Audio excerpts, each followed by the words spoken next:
Assalamualaikum warahmatullahi wabarakatuh. Perkenalkan, saya Yakzan. Dalam video ini, saya akan menyampaikan materi mengenai Peradilan Tata Usaha Negara atau yang biasa disingkat dengan PTUN. Pembahasan ini mencakup pengertian PTUN, dasar hukumnya, kewenangan absolut dan relatif, serta sebuah contoh kasus nyata yang berkaitan dengan praktik hukum acara di PTUN. Semoga materi ini dapat memberikan pemahaman utuh dan sistematis. Mari kita lanjut ke slide berikutnya. Nah, apa sih itu PTUN? Peradilan Tata Usaha Negara merupakan lembaga peradilan yang memiliki fungsi untuk menyelesaikan sengketa tata usaha negara, khususnya antara warga negara dengan pejabat atau badan pemerintahan. Sengketa yang dimaksud adalah sengketa yang timbul akibat dikeluarkannya suatu keputusan tata usaha negara yang dianggap merugikan kepentingan seseorang atau badan hukum perdata.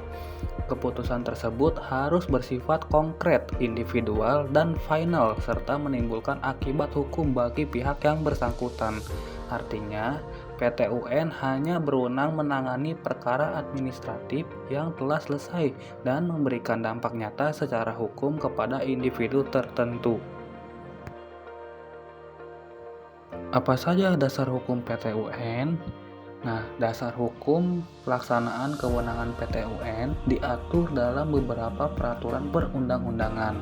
Pertama, Undang-Undang Nomor 5 Tahun 1986 tentang Peradilan Tata Usaha Negara yang menjadi landasan utama berdirinya lembaga ini. Selanjutnya, Undang-undang ini mengalami 2 kali perubahan, yakni melalui Undang-Undang Nomor 9 Tahun 2004 serta Undang-Undang Nomor 51 Tahun 2009 yang memperkuat aspek kelembagaan dan kewenangan dari PTUN.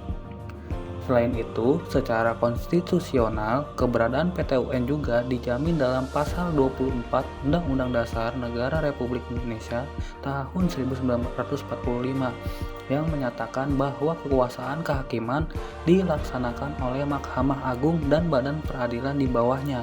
Salah satunya adalah Peradilan Tata Usaha Negara. Dalam PTUN, terdapat 2 jenis kewenangan yang perlu diketahui, yaitu kewenangan absolut dan kewenangan relatif.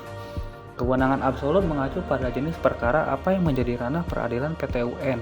Artinya, hanya perkara yang berkaitan dengan keputusan pejabat administrasi negara yang dapat diselesaikan di peradilan ini. PTUN tidak menangani perkara pidana, perdata, ataupun perkara konstitusional.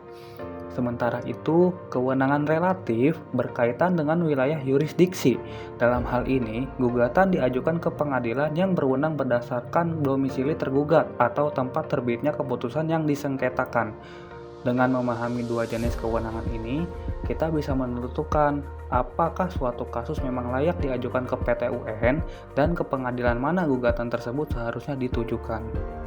Untuk memperjelas penerapan teori ke dalam praktek PTUN, misalnya, seorang warga bernama Budi telah mengikuti seluruh tahapan seleksi calon pegawai negeri sipil atau CPNS. Ia dinyatakan lulus dan menerima surat keputusan atau SK pengangkatan sebagai PNS. Namun, beberapa waktu kemudian, instansi yang mengangkat secara tiba-tiba membatalkan SK tersebut tanpa memberikan alasan yang jelas dan tanpa mekanisme pembelaan diri. Pembatalan ini jelas merugikan hak Budi sebagai calon PNS. Oleh karena itu, ia menggugat ke PTUN. Gugatan ini dapat diterima karena memenuhi syarat sebagai keputusan tata usaha negara, yaitu bersifat konkret, individual, dan final, serta menimbulkan akibat hukum bagi penggugat. Dalam proses persidangan, hakim akan menilai apakah keputusan pembatalan tersebut telah sesuai prosedur atau justru bertentangan dengan asas-asas umum pemerintahan yang baik. Contoh ini menggambarkan bagaimana PTUN bekerja sebagai alat kontrol terhadap kekuasaan administratif agar tidak sewenang-wenang. Sebagai penutup, dapat disimpulkan bahwa peradilan tata usaha negara memiliki peran penting dalam menegakkan prinsip negara hukum, khususnya dalam hal pengawasan terhadap tindakan dan keputusan pejabat administrasi negara. Dengan adanya PT UN, masyarakat memiliki saluran hukum yang sah untuk menuntut keadilan apabila dirugikan oleh keputusan pemerintah.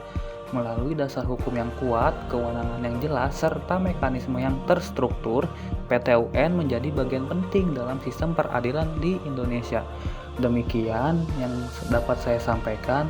Semoga bermanfaat dan menambah wawasan kita. Terima kasih. Wassalamualaikum warahmatullahi wabarakatuh.